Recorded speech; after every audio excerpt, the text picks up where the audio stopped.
Ողջույն սիրելի հայրենակիցներ, այսօր մենք դատական ակտերի հարկադիր կատարման ծառայության շենքի մոտ ենք եւ ճիշտ է եղանակային պայմանները այնքան էլ բարենպաստ չեն, բայց շատ կարևոր թեմայով ենք հավաքվել։ Եթե դուք այցելեք օրինակ դատական ակտերի հարկադիր ծառայության աճուրների կայքը եւ տեսնեք մեր ժողովրդից ինչքան բան է բռնագանձվում եւ աճուրդով վաճառվում, երբ որ մարդիկ իրենց տանը ուղակի ապրում են, բայց տունը վաճառքի է դրված, երբ որ մարդիկ ուղակի տեղյակ չեն, բայց հետախուզման մեջ գտնվող գույք ունեն։ Օրինակ մեքենա վարում ես, մեկ էլ պարեկները կանգնեցնում են եւ ասում են ձեր մեքենան հետախուզվում։ Հետո պարզվում է, որ ինչ որ մի 5000 դրամի պատճառով այս մարմինը բնականաբար երեք բարձրագույն դատական խորհրդի մոտ էինք, այսինքն դատարանների բացակայության եւ դատական վերահսկողության բացակայության պատճառով, իրական արդարադատության բացակայության պատճառով, կտեսնես որ այս մարմինը հետախուզում է հայտարարել քո մեքենան, այս մարմինը 5000 դրամի պատճառով, ասենք, բանկային հաշիվների վրա արգելանքներ ա դրել։ Տեսեք ինչ տեղի ունեցավ։ Մեր երկրում մի մեծ ռեֆորմ եղավ։ Էլեկտրոնային համակարգով արգելանքներ են դրվում մեր բոլորի բանկային հաշիվների վրա։ Սակայն երբ որ դուք վճարում եք, կամ օրինակ կարող է վճարել եք, բայց երկրորդ անգամ եք տուգանվել, նույն վճարած տուգանքի համար, հետագայում որպեսզի դուք դրա հետևից գնաք եւ ասեք ես արդեն դա վճարել էի, դուք սխալ եք ինձ նորից բռնագանձել ինձ այս գումարը հետևեք, այդտեղ էլեկտրոնային համակարգ չկա։ Այդտեղ քաղաքացին գալիս է այս շենք ու ասնում նվաստացման process-ներով, զանգում թեժգից, դիմում այս մարմնին տարբեր ձևերով եւ դեգերում այս մարմնի մոտ, որ իր հաշիվները արգելանքից հանեն։ Սա ինչի մասին է խոսքը գնում։ Այսինքն ոչ թե մարդն է կենտրոնական արժեք Հայաստանի Հանրապետությունում, այլ շարունակում է մարդը մնալ տուգանքի մատերիալ, մարդուն տուգանում են, եղածը բռնագանձում են, գույքը խլում են եւ պետություն չկա, որ այդ մարդուն պաշտպանի։ Պետություն չկա, որ իր քաղաքացու կողքը կանգնի։ Եվ ես դիմում եմ մեր բոլոր քաղաքացիներին։ Ես ուզում եմ ձեզ ասել, որ հունիսի 7-ին դուք ունեք հնարավորություն այս սարսափը կասեցնելու եւ փոխելու այս ամեն ինչը։ Երբ որ ձեր բանկային հաշիվները ապօրինի կերպով արգելանքների տակ չեն հայտնվի, ձեր մեքենան, ձեր գույքը չի հետախուզվի այս համակարգի կողմից։ Որովհետեւ այս համակարգը ամբողջությամբ պետքա փոխել, ոչ թե բարեփոխել, փոխել։ Հիշում եք Վրաստանում, երբ որ Սաակաշվիլին եկավ իշխանության, մի օրում բարեկային ծառայությունը լուծարեց իր երկրի։ Մի օրում բոլոր բանը, ասած գայշնիկները դարձան գործազուրկ։ Որտեվ մարդիկ ուղղակի հոգնել էին այդ այլանդակությունից, որը կար։ Հիմա ես ձեզ ասում եմ, հունիսի 7-ին դուք հնարավորություն ունեք մեկ օրում այս ամեն ինչը կանգնեցնելու փոխելու, այս նվաստացումը կանգնեցնելու։ Եվ եթե դուք նայեք վիճակագրությունը, ամեն տարի ավելի շատ գումար է բռնագանձվում մեր ժողովրդից։ Ամեն տարի միլիարդավոր դրամների տուգանքներ է մեր ժողովուրդը վճարում։ Տուգանքը մեր պետական բյուջեում արդեն պլանավորված եկամտի աղբյուր է։ Հայաստանի Հանրապետության քաղաքացուն տուգանել է պլանավորված եկամտի աղբյուր է Հայաստանի Հանրապետությունում։ Եվ ուզում եմ նաև խոսքը փոխանցել պարոն Փաշոյանին։ Եվ ես ուզում եմ դες հարց տալ, բայց չէ՞ որ մենք տուգանքի մատերիալ չենք, ոչ վաղանցալու։ Դե տես, մեզ հիմա կասեն, վայ, բայն հեղափոխության ժամանակվա խոսքերն եք կրկնում։ Բայց Ջորջ ջան, 8 տարի անց է, լավ, 8 տարի է, չեք կարողանում այդ ռեֆորմը անել։ 8 տարի է մարդուն շարունակում եք, բան ասենք, միտեղ sense թեք գիծը տրորելու համար տուգանել։ Հետո այդ տուգանքը վճարվում է, հետո պարզվում է, որ բայց մի հատ էլ ԴՀԿ-ով եք բռնագանձել։ Մի հատ էլ դատական ակտերի հարկադիր ծառայության բանը, ծառայողական վճար եք դրել վրա, ո՞նց է կոչվում։ Այս խայտարակությունն է ժողովուրդ։ Հիմա բոլորը վերամբարձ բաներից են խոսում, որ այս կանենք, այն կանենք, այն կանենք։ Ջորջ ջան, մեր ժողովրդին հանգիստ թողեք, թող ապրի։ Հանգիստ թողեք մարդկանց, այս այլանդակությունը դադարեցրեք։ Ես կարծում եմ խնդիրը մեր պետության սխալ բովանդակության մեջ է, մեր միջավայրը խարսխված է խիստ բևեռացված սոցիալական անարդարության վրա, որտեղ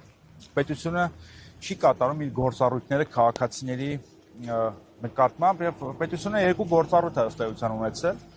հսկել եւ պատժել, եւ այս կառույցը լավագույն վկայություններից մեկն է։ Մենք պոպուլիստական հայտարարություններ չենք անում, չենք ասում, որ գալու ենք բոլորի հարկերից ազատենք, չգիտեմ, բոլորի տուգանքները ջրենք, չէ, ուղղակի ուզում ենք փոխենք պետության բովանդակությունը եւ այս կառույցի բովանդակությունը, որպեսզի պետությունը այլևս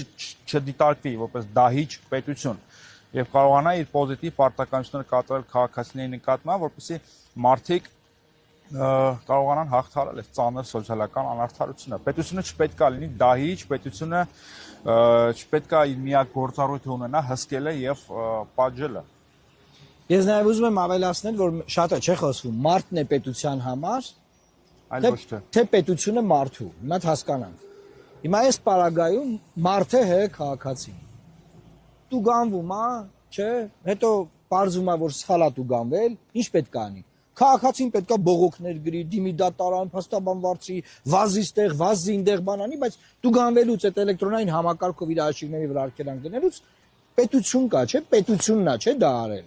Հիմա պետություն մարդու կողքին կանգնելու ես, թե չես կանգնելու։ Մենք քաղաքացուն ասում ենք, հունիսի 7-ին ձեր քվեարկությամբ վերցնելով 19 քվեաթերթիկը դուք ունենալու եք պետություն, որը լինելու է մարդու համար։ Ոչ թե մարդն է լինելու պետության համար որպես բան։ Տուգանքի մատերիալ կամ որպես